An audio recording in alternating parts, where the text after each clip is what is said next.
Still masturbating in old age? Here's what you really need to know. Harold Pearson sat quietly on his porch in the early morning sun, the same way he had every day since retiring from the local hardware store 8 years ago. At 76, Harold had long since given up worrying about what people thought of him. He wore socks with sandals, let his gray hair grow however it pleased, and refused to pretend that he didn't still enjoy a long standing part of his private life: masturbation. It wasn't something he shouted from the rooftops.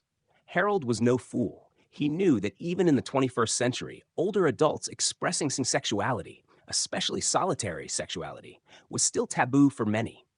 But he had also lived long enough to understand that shame was an unhelpful companion.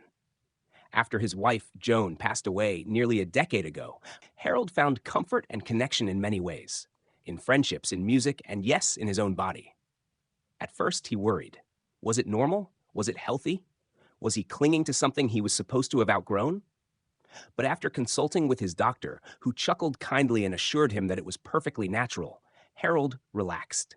In fact, the doctor had said it might be one of the healthiest things he could do for his body and mind. Across town, Eleanor Carter, 72, retired English teacher and yoga enthusiast, stood by her bedroom window, sipping tea and smiling at the morning light. Eleanor had always been open-minded. She had been married once, divorced in her 40s, and since then had enjoyed her independence, her books, her garden, and the occasional quiet, intimate evening with herself. When she was younger, Eleanor had learned to feel shame about her sexuality.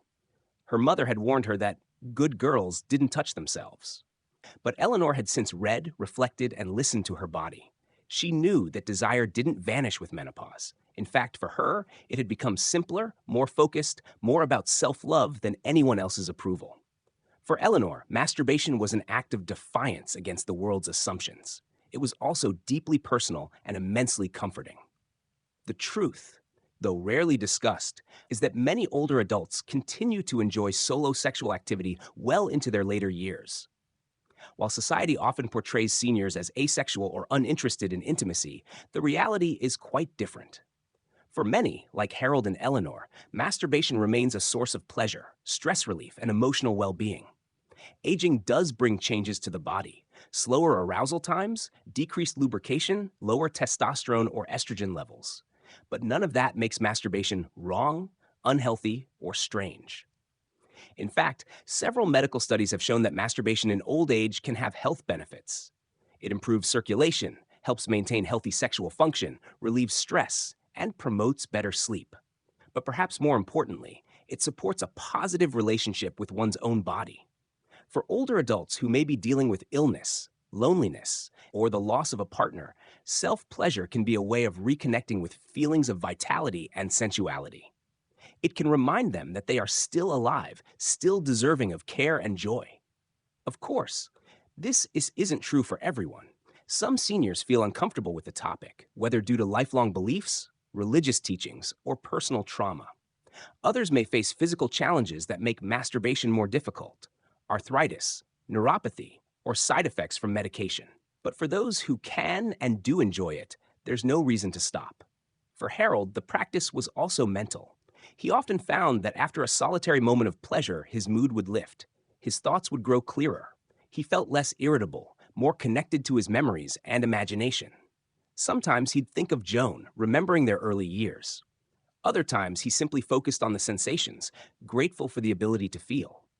Eleanor, too, noticed the benefits. Her body felt more relaxed, her sleep improved, her sense of self deepened. And as she often told her women's discussion group, aging isn't the end of intimacy. It's just a change in how we experience it. The stigma, though, was always there, an unspoken rule that the older body was off limits, unworthy of pleasure. Mainstream media rarely portrayed people over 60 as sexually active, let alone exploring their own pleasure.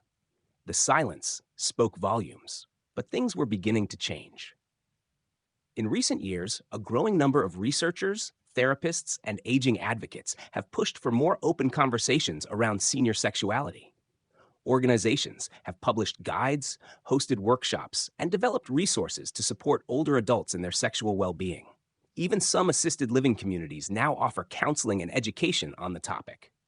One popular psychologist, Dr. Nina Feldman, had written a widely read article titled Sexual Autonomy in Old Age: Why It Matters More Than Ever.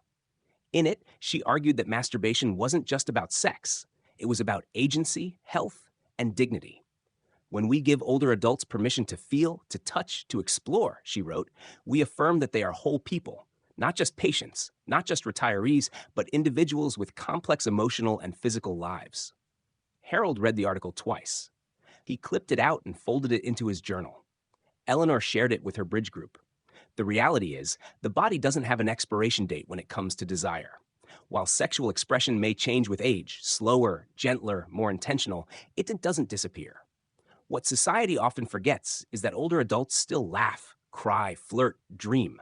And yes, many still masturbate. For Harold and Eleanor, there was no shame in it. There was wisdom. One afternoon, they bumped into each other at the town library. They'd met before, years ago, but hadn't spoken in a while. They got to talking about books, music, the poetry section. Somehow, they ended up on a bench outside, sipping iced tea from the nearby cafe. Eleanor, always bold, said with a wink, "Did you happen to read that article by Dr. Feldman?" Harold blinked, then laughed. "I did. Kept it, actually." "Me too," Eleanor said, grinning. "It's about time someone said it out loud." They sat in companionable silence, two older souls with shared understanding, not just of the article, but of something larger, a truth that few spoke, but many lived. Still masturbating in old age? For Harold and Eleanor, the answer was simple. Yes. Because pleasure didn't belong to the young. Because self-love wasn't bound by age. Because life, in all its forms, deserved to be felt. Deeply, freely, unapologetically.